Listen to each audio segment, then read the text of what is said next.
দেখুন, তুলা রাশির জাতক জাতিকাদের ক্ষেত্রে ম্যারেজ একটা বড় বাধা এবং রিলেশনশিপ।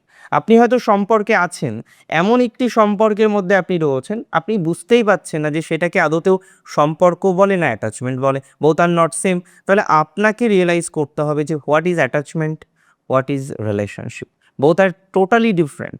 এবার তুলা রাশির জাতক জাতিকাদের ক্ষেত্রে মূল সমস্যা যে জায়গাটায়, আজকে আপনার অ্যাটাচমেন্ট আছে, আজকে আপনার সম্পর্ক আছে, মাঝে মাঝে আপনি দেখছেন সমস্যা তৈরি হচ্ছে এবং প্রত্যেকে তো চাই যে তার সমস্যাগুলো থেকে যাতে সে ঈশ্বরের অসীম আশীর্বাদে বেরিয়ে আসতে পারে, তার রিলেশনশিপটা যাতে একটু স্টেবল হতে পারে, এবং তার জন্য যত রকম চেষ্টা প্রচেষ্টা করা যায় সে কিন্তু করতে রাজি।